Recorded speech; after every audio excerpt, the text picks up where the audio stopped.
You know, we have been having this bear versus man conversation for a few weeks now on social media. And the women are very loudly saying that they will gladly choose seeing a bear in the woods versus seeing a man. They are very loudly in the comment section across social media choosing the bear versus the man. And men are just loudly having this conversation. I mean, tone deafly having these conversations at us and not necessarily listening to women. And it has been very, very good PR for the Bears. It's very pro bear propaganda out there simply because men don't listen to women. I did my own poll, and just within one day, less than a day, it's been 16 hours over on my Bourbon Bougie community on YouTube. I had over 1,200 votes, and 94% of them said that they would rather encounter a bear than a man in the woods. Some of the comments: bears are predictable, men are not. The Princess Brat said, I've read up on what to do if you encounter a bear. Most animals don't want anything to do with you and avoid you, unlike men. Susan says the bear will avoid you. You'll have to avoid the man. The bear will only bother you if she has children, and the man's in the woods avoiding his. Okay.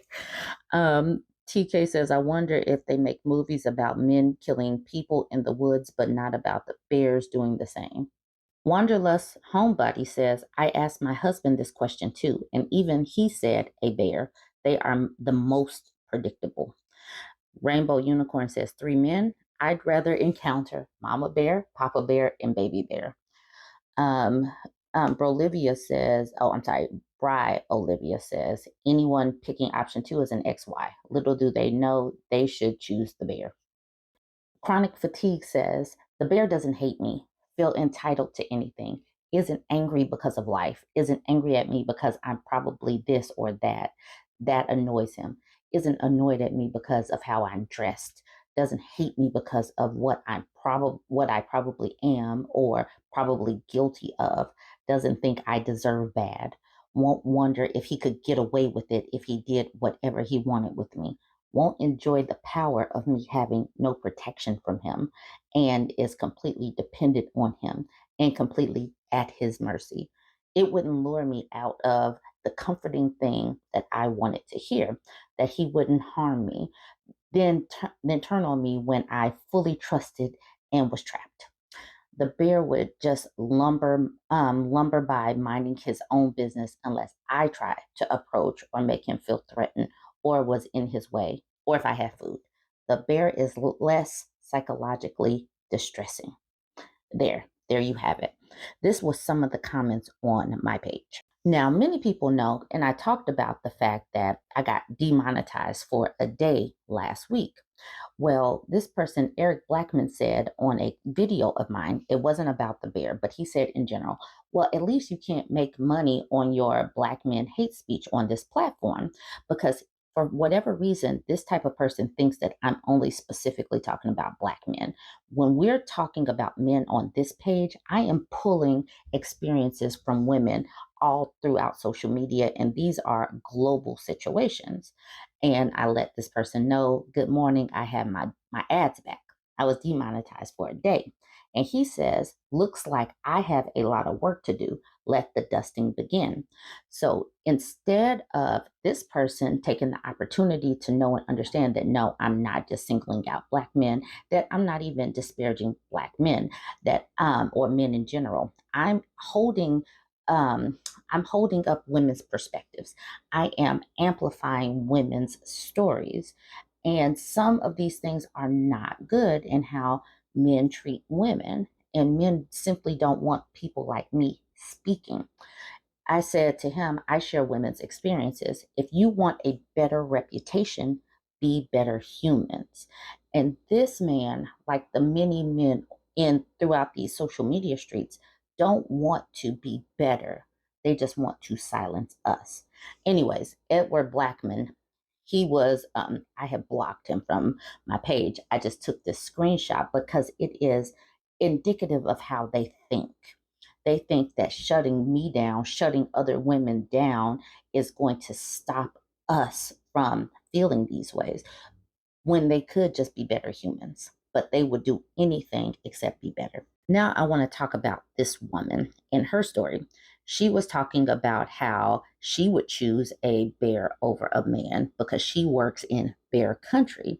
And she says she's done this for years. She works outside doing something with power lines or something like this. And this man made this comment saying, yeah, but a bear would straight up rip your throat out and eat your arms while you're still conscious. And these kind of conversations, these men are simply not hearing women, but what it's doing is creating the space where women keep running in and are talking to other women. Women are having these conversations about how they feel uncomfortable. And I think that it's going to help other women get more prepared. We're saying these things out loud, and other women won't have the opportunity to be so naive about their nature. She says, I choose the bear every day.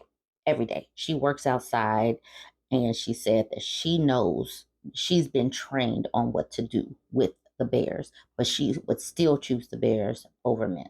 On my YouTube page, I am going to show her video. It should be for fair use because I do social media commentary on what women are encountering in this day and age, in this life, and what we need to do to stay safe. We need this awareness and we need to keep hammering these things home. And this is very pro bear propaganda that I didn't know was going to be happening in 2024, but we're all coming out very pro bear this 2024. I say I've worked in bear country for years and these men are still talking to me like I need more information about bears to answer a hypothetical question, and not bear over man is not a decision I actively make every day. So let's talk about it. Every woman who's ever had car trouble and waited an hour in a more dangerous place for their friend to get there instead of accepting the help of a random man knows what it's like to choose the bear. Every woman who's went running at night and decided on high vis or not whether they make themselves to where they are visible to predators or accidentally get hit by a car knows what it's like to choose the bear.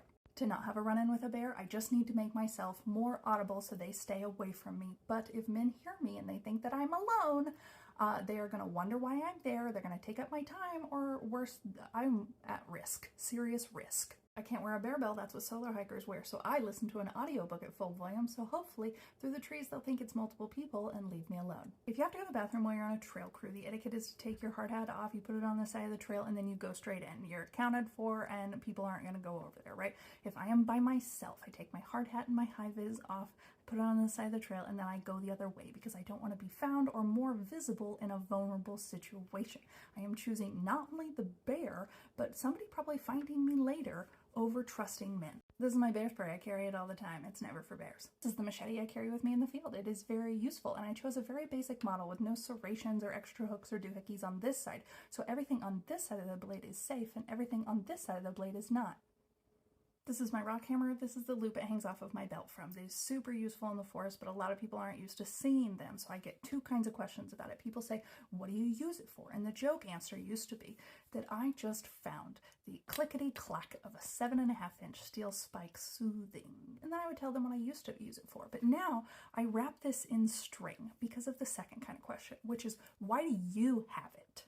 Which was men that associate this with their strong grandfathers, and they can't compute that a woman is holding it. I have to spend time making myself less visible so my time is not consumed by misogynistic men.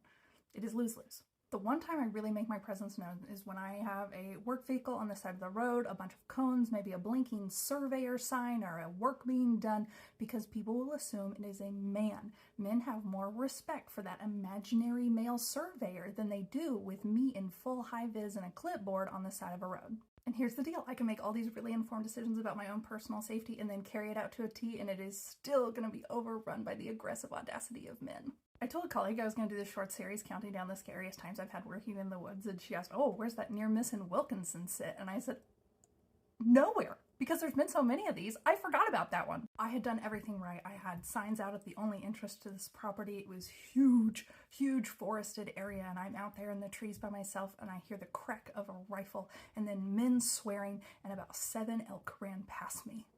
Close. I had to make a snap decision on whether to make my presence known or not, but I realized I was probably too close to the elk still to be safe, and so I yelled out, "What are you doing? We're working on the utilities," in hope that they would think that there was more of us. When I called it in, the safety officer was like, "Are you sure it was a gunshot? It's not elk season."